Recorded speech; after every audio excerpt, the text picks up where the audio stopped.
All right, I think we're going to get started. Good evening. My name is Paul Rudensky. I'm the Senior Director for Education at the Museum of Jewish Heritage, a living memorial to the Holocaust. I'm pleased to welcome all of you.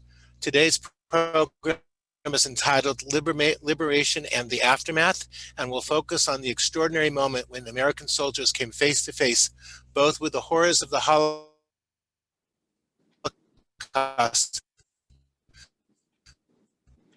but also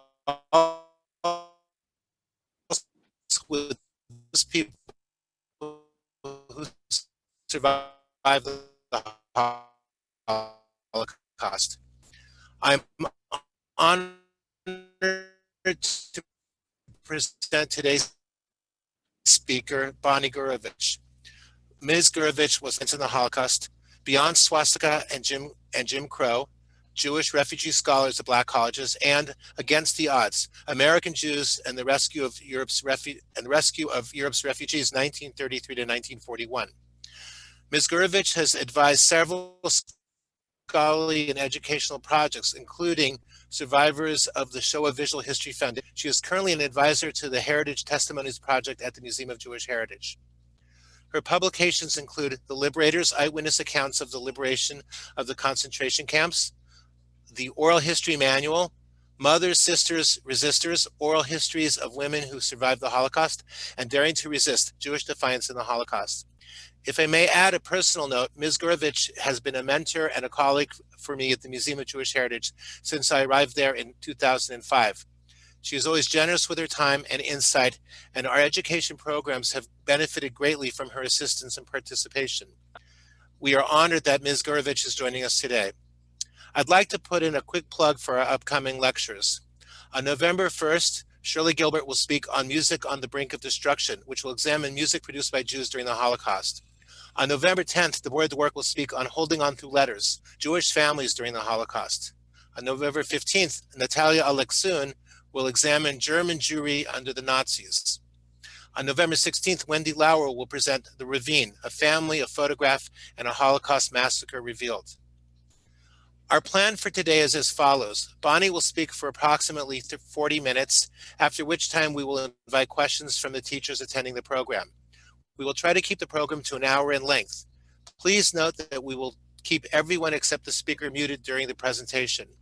Accordingly, please feel free to use the chat or a Q&A function to submit questions which will be read after Bonnie's presentation. After the lecture today, we will send you a link to an online evaluation form. Please spend a few minutes completing it. Your feedback is important to us and to our funder, the Claims Conference. I appreciate your taking this task seriously, and really we do need your evaluation, so please take the time to complete them. It will only take you a few minutes. I would also like to take a moment to thank the Conference on Jewish Material Claims Against Germany for funding today's program. Lastly, I would like to take this opportunity to thank my colleagues Jacqueline Smith, Joanna Aruda, and Elizabeth Edelstein, all of whom have been working with me on our fall professional development programs. Without further ado, I would like to hand the microphone over to our speaker, Bonnie Gurewitsch. Bonnie? Hi, here I am. Okay. On the screen, you should be looking at a map. Does everyone see that? Is that up, Paul? No, not yet. Just a moment. Now it's up, Bonnie. Okay, it's up on my screen. Yes, it's up. It's up now, Bonnie. Oh, just a moment. We're having a little bit of technical difficulty. Paul will fix it.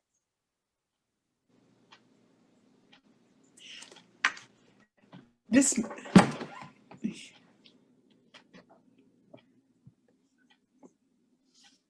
Okay, please go ahead. This is a map. Okay, this is a map that was produced by the OSS for American military use. OSS was the precursor to the CIA. It was the American intelligence arm in Europe at the beginning of World War II. So this information on this map, it shows just Germany and a little bit of Austria. and it shows locations of concentration camps. And it's interesting because they knew where some concentration camps were in Germany, but they didn't really know what the concentration camps were. It was quite one thing to read about it and even to see some documentation about it, but it was another thing entirely to encounter it. The troops on the ground were not told that there were concentration camps. They were that concentration camps were not military objectives. They were told to take control of a particular area according to maps that they had with them. And they were often not told that there was a concentration camp in that area. Or if they were told that there was a camp, they weren't told anything at all about it. So getting to the camp was a terrible shock for any Allied troops, because none of them had any idea what they were going to see. And I'm warning you that in the video that you are going to see, you are going to see what one of the American soldiers described as the worst thing you're ever going to see in your life. And he said nobody ever warned them that that's what they are going to see. So in the next slide, the encounter with the camps. Paul, next slide.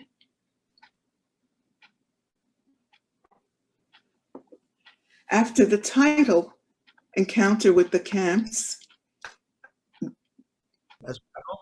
there's a video in the voices of those who encountered the camps. And the name of the camp is listed on each slide. Okay, Paul, that can run now.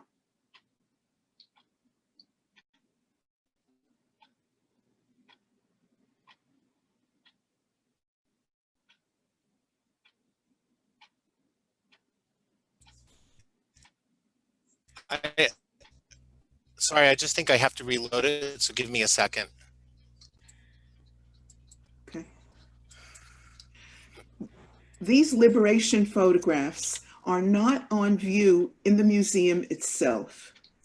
There was this slide presentation was prepared for a special exhibition that we did about American Jewish soldiers, and it was sheltered from the general public by a wall.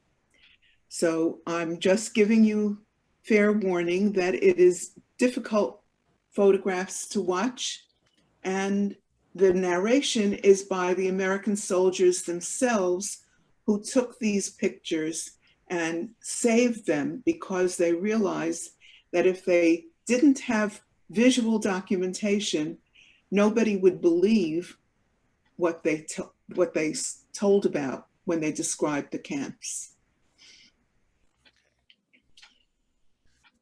Okay, there we go. And alrighty. Okay. Hold on 1 second. Share screen. It's a short presentation, about 3 minutes.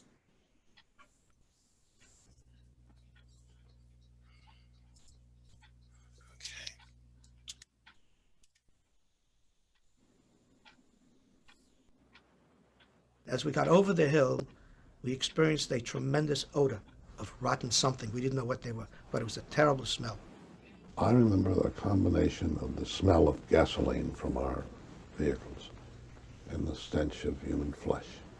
It still resonates in my nostrils. We couldn't see too much, but we knew that there was a fire in the camp. The lead tank broke through the gate, and we dismounted and ran into the camp. And the first thing we saw were bodies all over the place. It was staggering, staggering. The minute we walked in, we knew that something terrible had happened here. And when you saw the bodies laying there, right there before you, I didn't know what to say. There was a long bonfire. They laid cordwood down. Bodies, cordwood, bodies, cordwood. and poured gasoline over the whole thing and set it on fire. You could see skulls sticking out, leg bones sticking out. It was just too much to comprehend. It was an explosion in your eyes and on your entire emotional system. Everybody that saw what was going on there was literally stunned into silence. I've seen horror during the war. I've seen my buddies blown apart, but it did not touch me like what I saw in the camp there of the helpless people. Nobody said you're going to see the worst thing you're ever going to see now or for the rest of your life. No one gave us a hint. We get up to this big barn, and it's this god-awful smell. You could see the lines on the door where they swept back and forth, all the machine gun pock marks. The bodies were piled 8 or 10 deep as they tried to climb out over to get away from the fire. Over 1,000 people. No one survived. There was a railroad track and a series of boxcars. And when I looked at the boxcars, they were full of dead people. That was quite a sight. It staggered me. I really lost my senses for a moment. And as I approached the crematorium, there were dead bodies laying around, literally waiting to be shoveled into the furnace that was still hot. It was just a harrowing, harrowing sight. At least 1,000 bodies were still there, and they were naked, and we found that they had all of the gold pulled out of their teeth. There was a mountain. Inside that mountain was a V1 or V2 factory where they were manufacturing buzz bombs. The slave laborers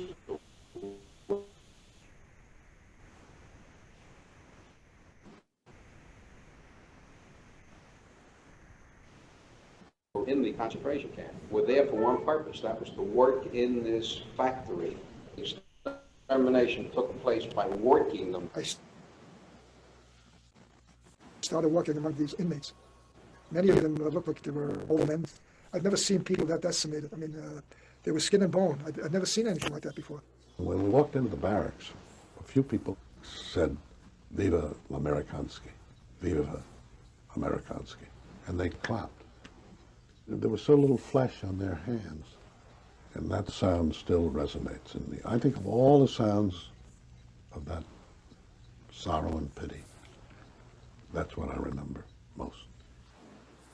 Some of the infantry boys had given their rations to these poor starving people, and they gulped them down, and they got violently ill because they were not used to eating decent food.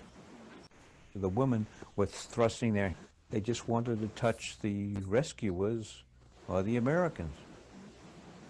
Impulsively, instinctively, I shouted out in Yiddish, "Shalom Aleichem Yidden, ihr seid frei.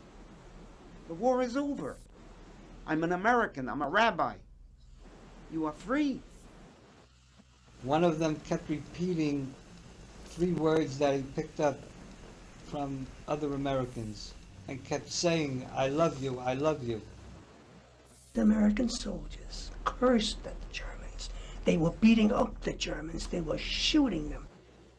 As I'm there taking some pictures, the Americans took a bunch of the German guys, lined them up against the wall and shot them. It's hard to believe. I couldn't wait to get my hands on the next enemy to destroy him. That was the feeling of all the guys that were with me. How could someone be so beastly to do something like that? And it gave us more courage to fight on. On the way out, with a general loudly said, "I never would have believed it." For as long as I live, I want to do everything I can to bear witness to what I saw and what my children and your children and children 1,000 years from now will know happened.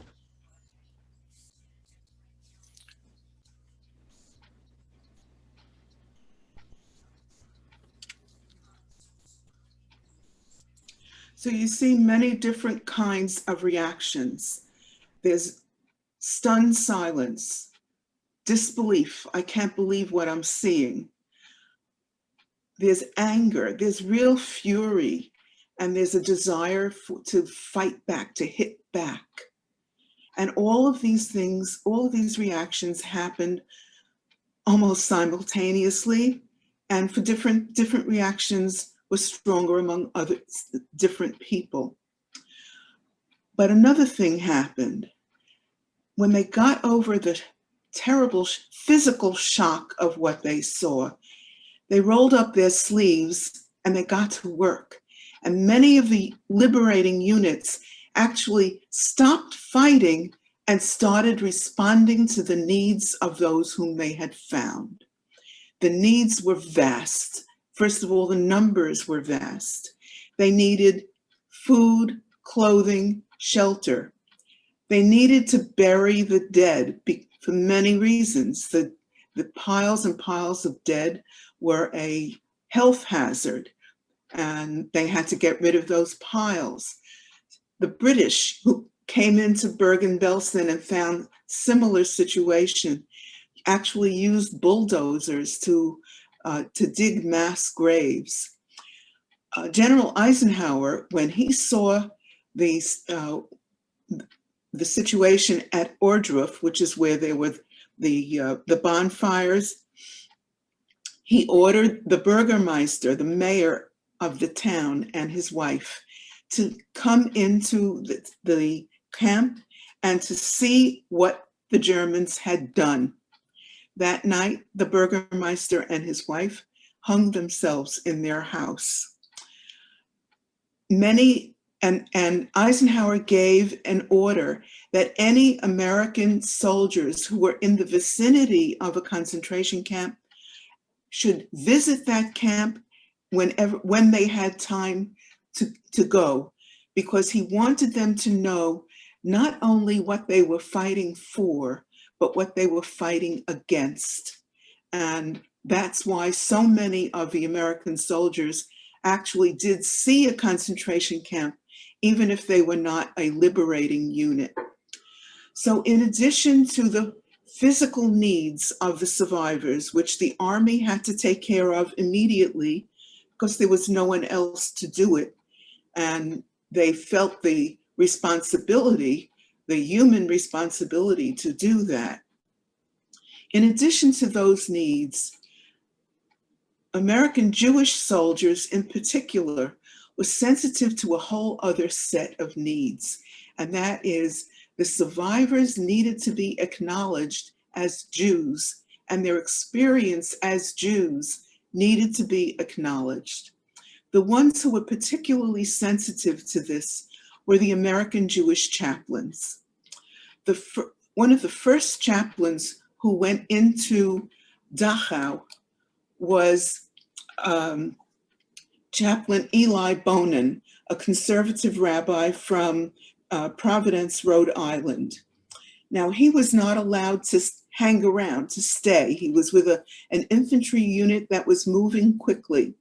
He was there for only 1 or 2 days, but he sent orders back to his division headquarters that they need a Jewish chaplain immediately. So they sent a young, inexperienced Jewish chaplain who had recently arrived in Europe, and his name was David Max Eichhorn. They sent him into Dachau, and he saw what you saw in those pictures, of half-dead people either walking around or lying helpless in their bunks, on those wooden bunks. And he realized that he had to do something to acknowledge the fact that they are Jews and they are suffering as Jews, and they needed to mourn as Jews.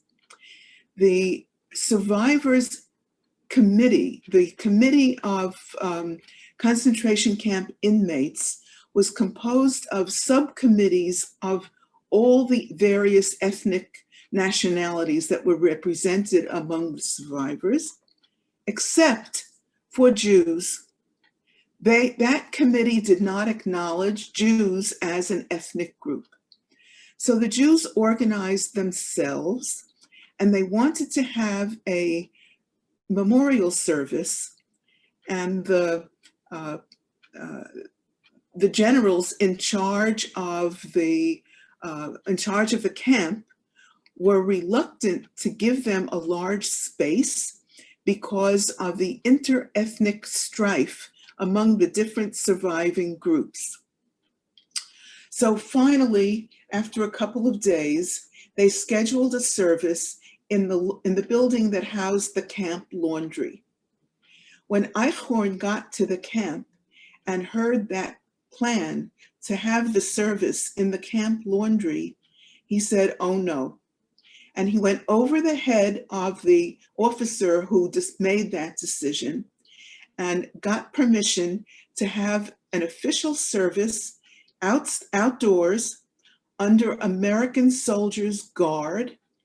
And the photographic service of the Army photographed that service. What you will see next, the Dachau service, reflects only about 3 or 4 minutes of that service, and particular parts of that service were chosen deliberately to show you how sensitive Eichhorn was to what Jews needed in a memorial service, right there with the dead right in front of them. So let's see that next video, which is not horrific. You don't have to turn it off. And I think you'll find it very fascinating and heartwarming.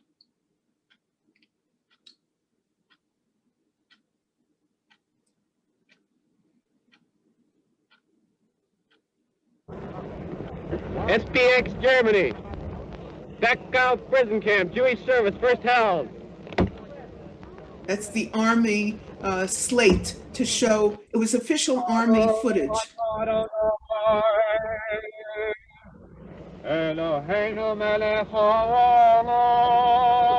think the video is not playing on the screens.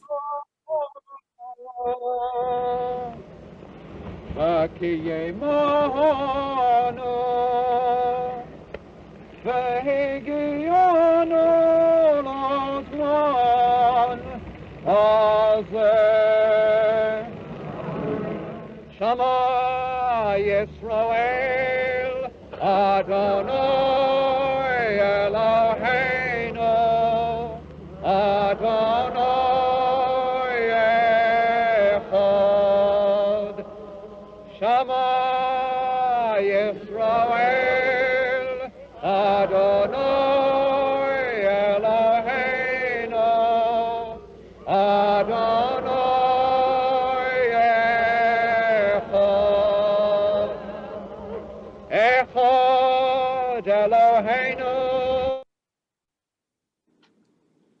Okay, maybe maybe the video will come through this time.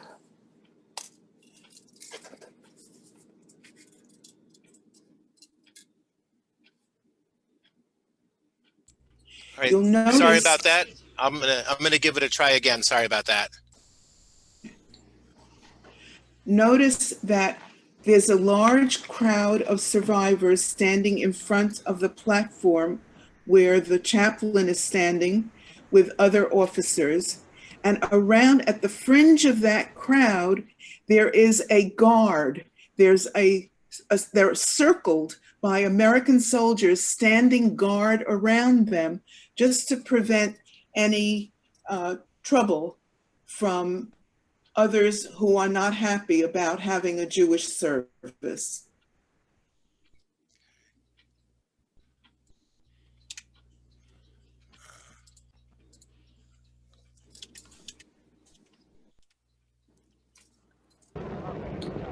SPX Germany.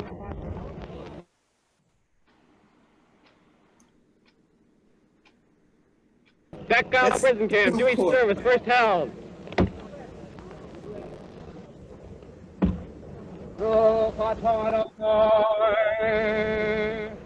Eloheinu melech haolam, shehecheyonu, קיימנו והגיענו לזמן הזה. שמע ישראל אדוני אלוהינו אדוני אחד. שמע ישראל אדוני אלוהינו אדוני אחד. אחד אלוהינו גדול אדוננו קדוש שמו. אחד אלוהינו גדול אדוננו קדוש שמו.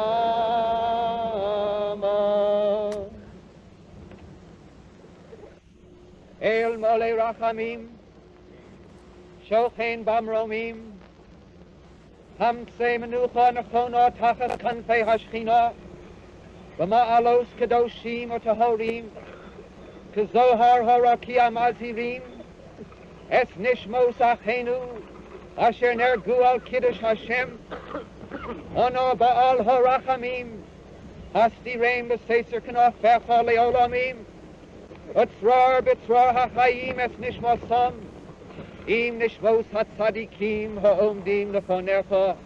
Amen. Be Amen.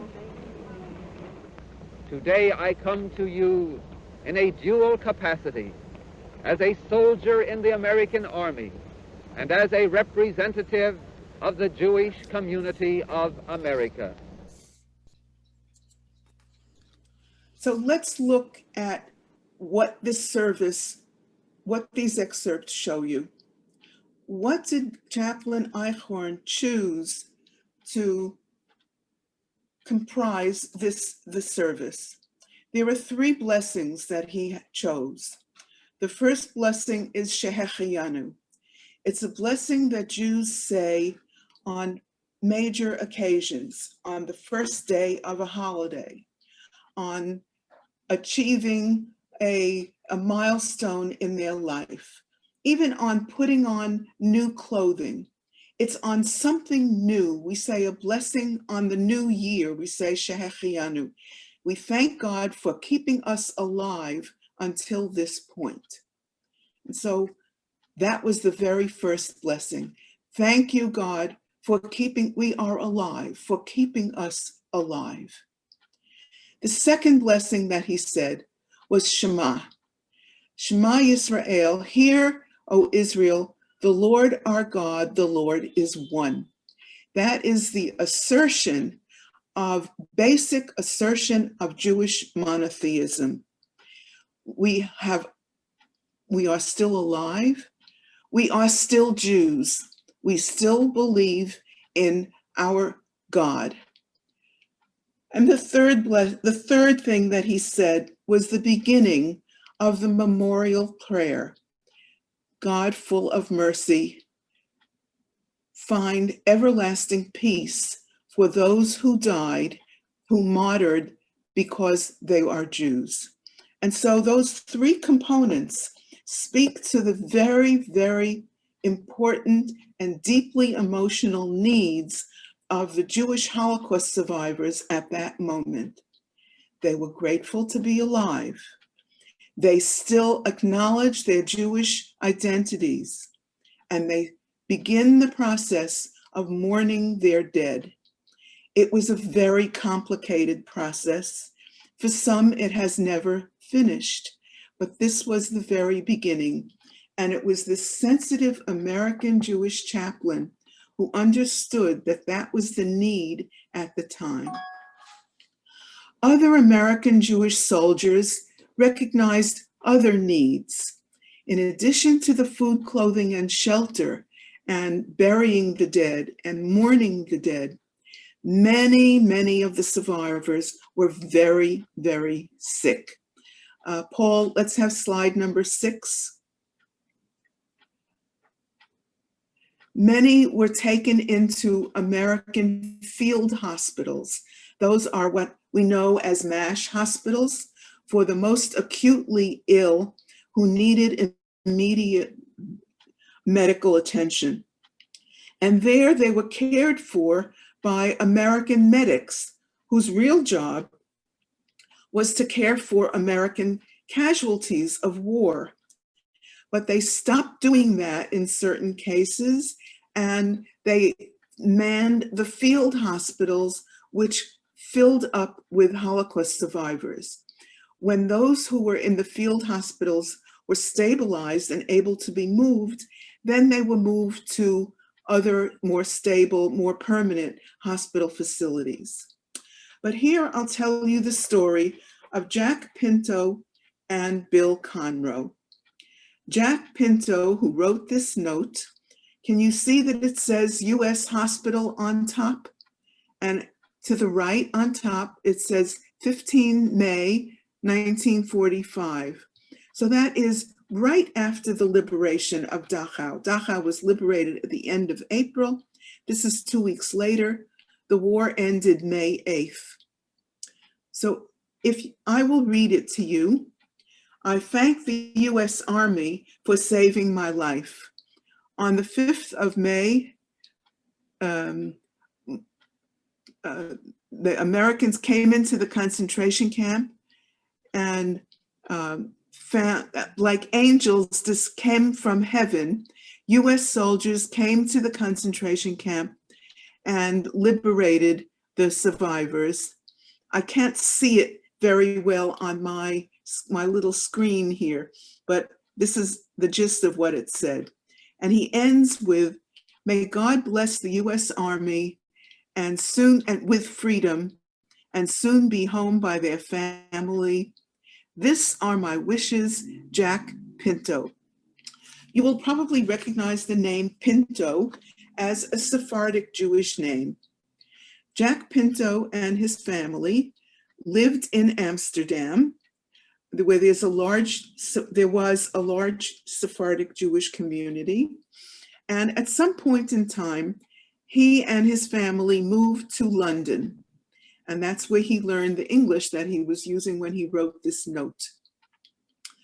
In the summer of 1939, his mother, who remained in Amsterdam, became very ill, and he took his family back to Amsterdam to visit.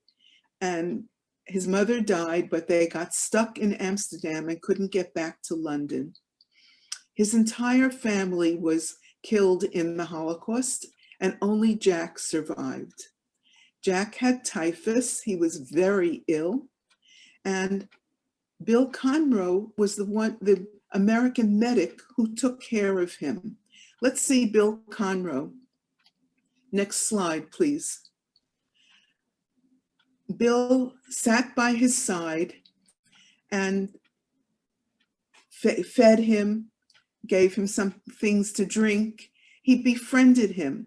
For the first time in several years, someone was treating Jack Pinto as a human being and not as a number, not as a piece of wood.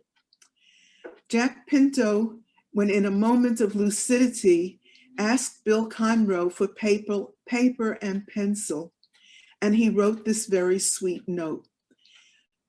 Bill Conroe gave this note to the Museum of Jewish Heritage, and we never knew what happened to Jack Pinto.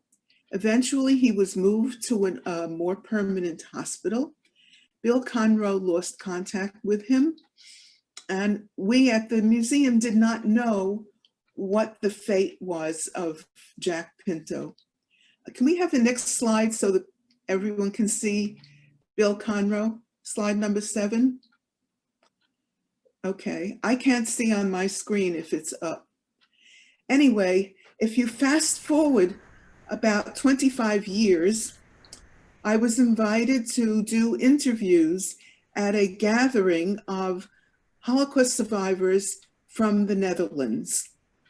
And several of us went to do Holocaust, survivor interviews. Here is Bill Conroe, very sweet fellow. And among the people who were at this gathering was a young woman who was there with her family. Her name was Margaret Pinto. So I went over to her and I said, Margaret, do you have a relative named Jack? Have anyone in your family named Jack Pinto? She said, yes, I have an uncle named Jack Pinto. They live in California. So we made contact with Jack Pinto through his niece, and sure enough, that was the Jack Pinto. He sent us a note in the same handwriting saying, I thank you for making this connection. And so we were able to connect Jack Pinto and Bill Conroe after all those years. Bill lived in Chicago. Jack Pinto lived in California, so they never met again, but they did correspond and exchange New Year's cards and had a reunion, even if it was just online. So that was one type of need that Jewish Holocaust survivors had that was acknowledged by American Jewish soldiers who was sensitive to the need to create human contact. Another need that Holocaust survivors had, as soon as they were healthy enough and strong enough to travel, they needed to go home. They needed to see what happened to my home. Do I have any family there? Sometimes families, before they were separated, would make a plan. After the war, let's meet at our family home. Let's meet in a city at an uncle's home. They had a plan of how to get the family together after the war. Can we have the next slide, please?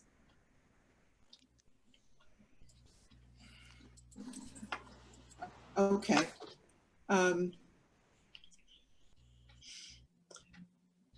Another need that they had was for clothing. I mentioned that at food, clothing, and shelter. So what kind of clothing did the American Army have to give to the survivors? One thing they could do was they could open up the warehouses in the towns where they were occupying and take out fabric, take out rolls and rolls of material and distribute it to the women survivors who could make clothing out of it. And so Franja Bratt Bloom was given this blue and white checked fabric, and she made herself a dress. And that was her liberation dress. She wore that dress when she got married in the displaced persons camp. And she used to wear that dress at the Passover Seder every year until she died to mark the liberation, her liberation, on the holiday of liberation from slavery. Let's have the next slide, and that will show us more of the story of what happened when survivors went back to their hometowns and tried to look for what was left. Edith Horowitz went back to her hometown in Germany, and different people were living in her family's apartment. Nothing that she recognized was there, but except that they were using her dishes and living with her furniture. And she said to the woman who was living in that apartment, I would like something from my family's possession. And she was given this tiny little Hanukkah menorah. It is very, very small. It's the size of the kind of menorah that you would give a child to play with. And that's what was left for Edith Horowitz of her entire pre-war life. That's what was left of her family, of her community, of her town, of the family possessions, and the entire pre-war family history. And so she gave this menorah to the museum to show people that lives that existed pre-war were completely destroyed. Maybe there was one item left. More often, there was nothing left. And so we show you this menorah as an example of one item left from an entire civilization, an entire community, a family, from a whole personal history. That's one item left. It's simply a symbol. Well, tens of thousands of Jews had survived the Holocaust, some in occupied Europe, and many, many more in the Soviet zone. The Allies,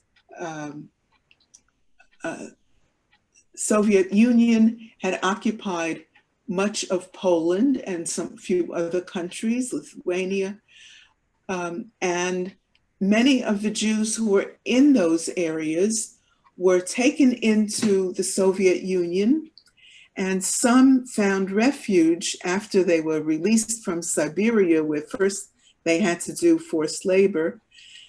After 1941, they were allowed to travel to the eastern provinces of the Soviet Union, to those provinces whose names end in stan, like Kazakhstan, Uzbekistan, and there they were living freely. At the end of the war, a couple of 100,000 of those Jews made their way into occupied Germany, and they made their way to the displaced persons camps that were set up for people who had no place to go. When the military of various armies, Allied armies, occupied areas in Germany and other countries that had been occupied by the Nazis, their instructions were, if people are not at home, send them home, repatriate them to the countries that they came from. So the French forced laborers and the Italian forced laborers and the Lithuanians and the Poles and the Latvians and the Romanians, most of them, the non-Jews, were perfectly happy to be repatriated, and they went back, usually with Allied army transportation. They went back to the countries of their origin. But the Jews had nothing to go back to. Europe was a graveyard for them, and they had no desire and no person to go back to. When they went back to their homes, they didn't find their families. As we saw with Edith Horowitz, they didn't even find their possessions. So they were housed in displaced persons camps. And it took a while for the Allies to realize that Jews needed to be housed separately because they had different needs than the non-Jews. And so there were mostly younger people because old people did not survive. The families that came from Soviet zone had some younger people, had young people, they had people and children. But the younger survivors in their 20s and their 30s who came to the displaced persons camp had one desire, and that is to restart their lives. They wanted to get started living again. And the first step with getting started with reasserting their lives was to get married. Can we have the next slide, Paul? Slide 10. And so they started getting married. And there was no courtship as we know it. Often people marry for the strangest reasons. I'm alive, you're alive, I knew your family, let's get married. Some of these couples were suited to each other, some were not suited to each other, but they were determined to continue lives. And so the various Jewish social service organizations like ORT, who did a lot of skills training in various skills in the camps, sent chupot. This is a chuppah that was made in Palestine. It was sent to a DP camp to be used for weddings. And so the same chuppah would be used for several weddings a day, many weddings each week, again and again and again. Well, how did the women get married? Let's see the next slide. Here you see a little wedding party. You see the bride and groom, and you see that the bride is wearing a white dress and a veil, and there's her groom sitting next to her, and the people who accompanied them to the wedding canopy. So you don't see an extended family. You just see the very close people, and they were friends. They were probably not family, not related. And you see that she has a white dress and a veil. Where did she get it? Well, there was fabric around. Some of the fabric was actually parachute silk, and it could very well be parachute silk. The women used whatever fabric they found, and they sewed these dresses, and they shared the dresses, and they even shared the shoes. If the dress didn't fit, you squeezed into it, you took a little bit of a tuck, you used pins. They shared the dresses. Sometimes several brides in one day would wear the same dress. And the same thing with the shoes. If there was one pair of white shoes, the women all shared it. And the weddings were not happy affairs. I remember going to a wedding of Holocaust survivors in my family shortly after the war. I was a little girl. I was very excited to go to this wedding, and it was in someone's apartment. And the bride didn't wear a white dress because she didn't have a white dress. She just wore a nice dress. And everybody was crying. I was horrified. And I didn't understand because I was a little girl. I didn't understand that they were crying because they had no family. It was just a few people, distant relatives whom they found in America, but their own parents, their own grandparents, aunts and uncles were not there to celebrate with them. But nevertheless, these families were created. Paul, let's have the next slide.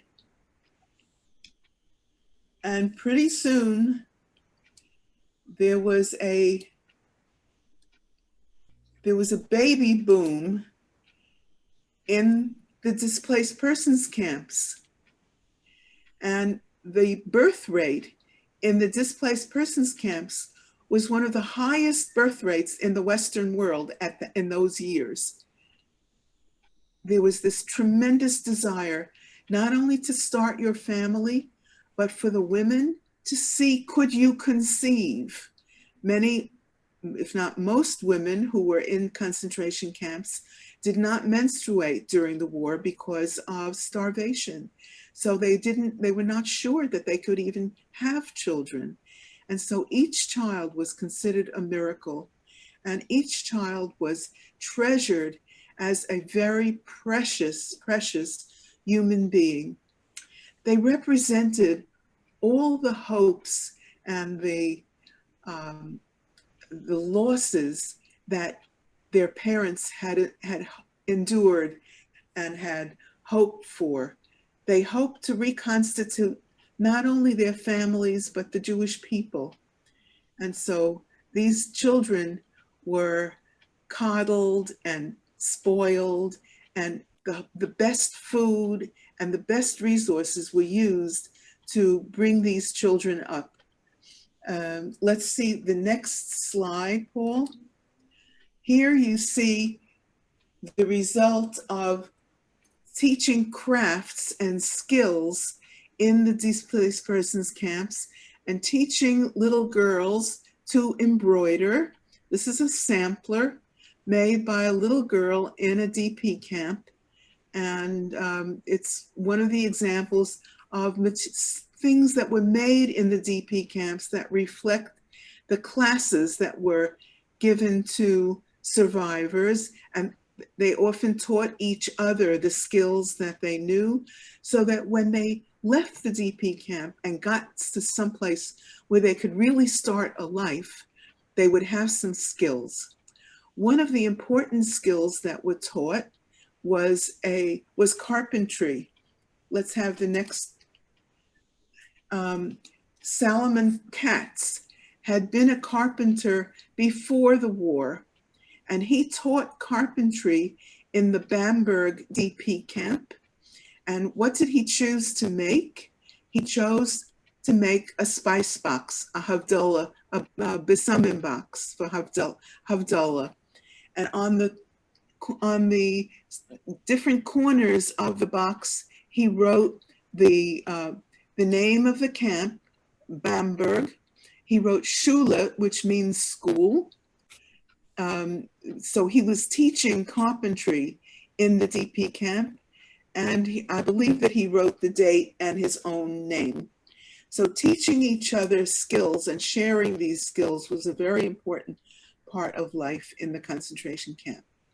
Another important part, let's see the next slides, was starting up Jewish community life. This is an example of the Yiddische Zeitung, the Jewish newspaper from Landsberg, which had a tremendous circulation from the camp.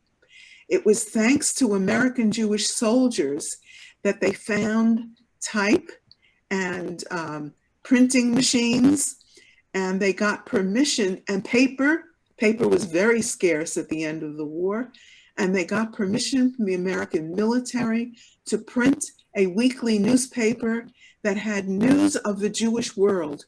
Survivors in Europe were totally isolated from the rest of the Jewish world, and it was a very difficult isolation because they had no idea, were there other Jews in the world? Are they the only ones left? Here in this edition of the newspaper, you see their wishes for a quick peace in Eretz Yisrael, in the land of Israel.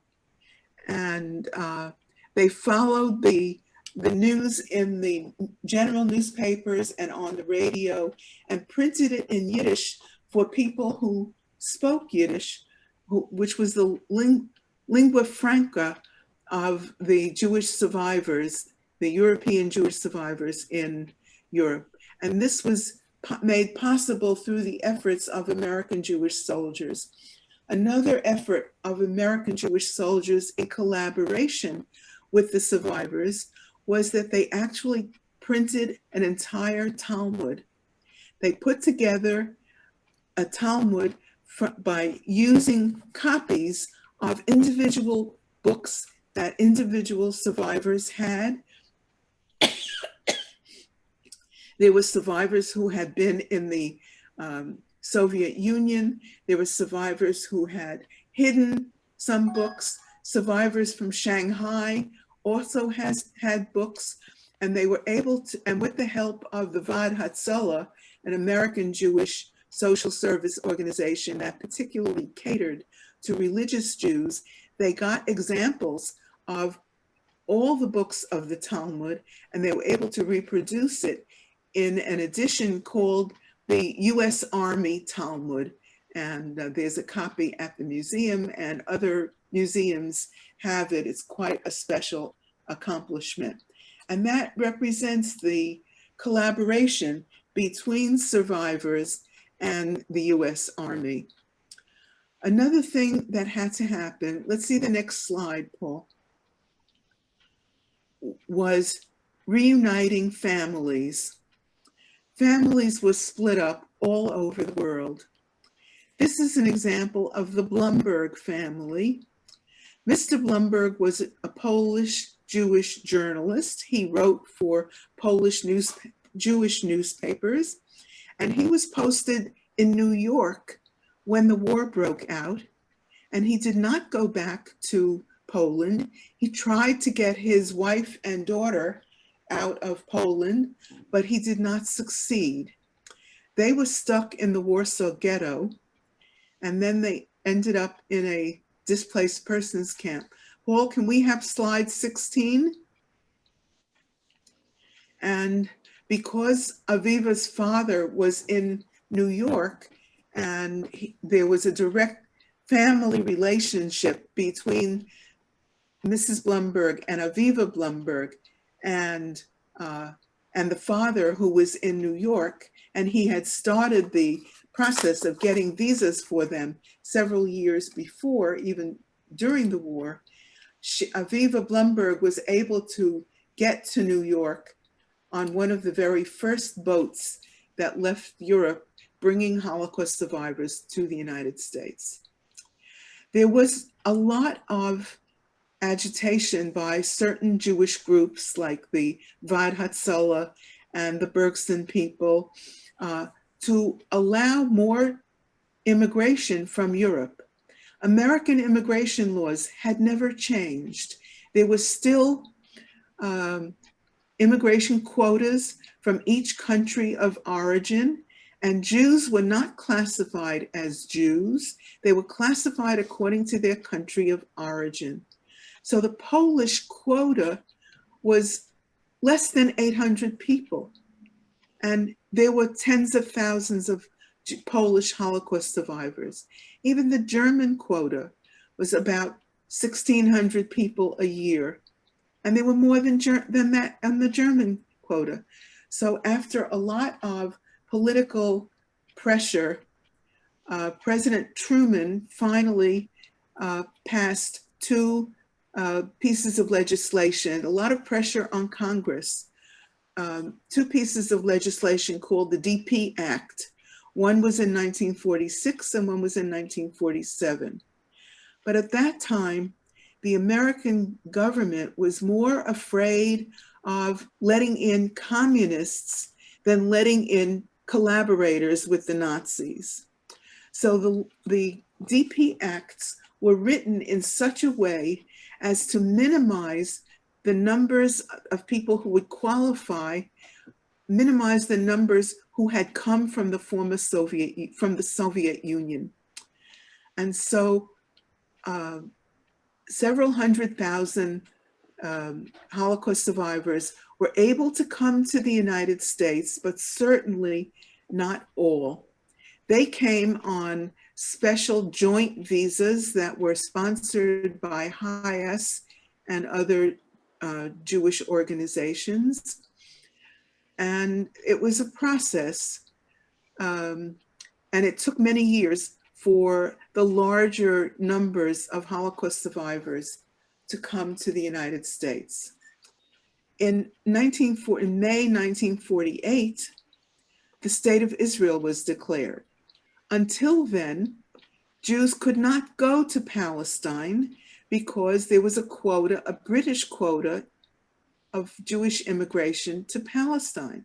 1,500 people a month were allowed to go to Palestine under the British quota. Certainly more than 1,500 people a month wanted to go to Palestine from the displaced persons camps. Many of them, let's have the last slide, Paul. Many of the refugee boats that set out from Europe, from France or Italy, to go to Palestine had to run a blockade of the coast of Palestine that was imposed by the British. And most of them were intercepted, and the refugees were taken to the island of Cyprus, where they had to wait in temporary huts. You see the cross-section of one of those huts, it's round Quonset hut on the island of Cyprus, until they could get a certificate under that 1,500 a month quota. In May of 1948, when the State of Israel was declared, they opened immigration to the Holocaust survivors. And between May of 1948 and 1952, when the displaced persons camps were finally closed, over 1 million displaced persons came to Israel, not only from Europe, but from the Arab countries in the Middle East as well. And in Israel, they lived in temporary quarters sometimes for years, and under very difficult conditions. Many Holocaust survivors, especially who had relatives in the United States, were able to immigrate to the United States in the 1950s, and that's when the bulk of the Holocaust survivors actually did come to the United States, when they came gradually on the quotas, on the old immigration quotas. Some came on under the new displaced persons camps, but many more came under the old immigration quotas. So what we've seen here today is that liberation was not a happy occasion. They were liberated, but they were not free. They were in terrible condition. It was a traumatic experience both for the survivors and for those who liberated them. But they collaborated in the effort to bring these survivors back to life. The American soldiers did what they could to provide for the needs of the Holocaust survivors. The Holocaust survivors rolled up their sleeves and went to work and did the best they could to provide for themselves. And when they came to Palestine or Israel or to the United States, they didn't wait to be taken care of, but they immediately went to work and became independent and contributing members of the Jewish community and the larger American and Israeli societies. So we have here a story of people coming from the very, very depths of the lowest point to which people can sink and pulling themselves up with some help of sensitive, kind people, pulling themselves up to become integrated, contributing members of society. And that is a very important lesson that we can learn about the resilience and the resources of people who've been through terrible things and suffered terrible trauma and yet can overcome some of that and become contributing and worthwhile members of society. So I'm sure we have some questions and I'll do my best to answer them. Okay, well, Bonnie, thank you so much for a wonderful presentation. We're a little bit over time, so maybe we'll do one question just so that we let people have a chance to absorb everything and reflect on the wonderful and very rich presentation that you just gave. So I see here, and I would just like to invite our participants, if they would like to send in some questions. Bonnie, if you're willing to respond yes, by email, I'll forward some questions to you by email. Okay, I would like to respond to that question that you asked about the lessons that one can learn from this experience. Let's do that. I think it's a lesson of resilience, that people have tremendous inner resources that they can call upon. It's also a lesson in response, in that people who encountered this were not indifferent, that they quickly got to work and helped them with kindness and compassion and sensitivity. And it was that combination that brought people back to life and back to creating a better society. Bonnie, thank you so much. Very well said, and a great insight into those times, but also I think something that we can keep with us today and can continue to inform all of us educators today. So I want to thank you for a wonderful presentation. I want to thank everybody who was here for joining us. And I hope that you will join us for our next program, which will be on November 1st with Professor Shirley Gilbert from the University College of London, who will be speaking about music on the brink of destruction. So I wish everybody a good night, and hope to see you at our next program. Good night. Good night.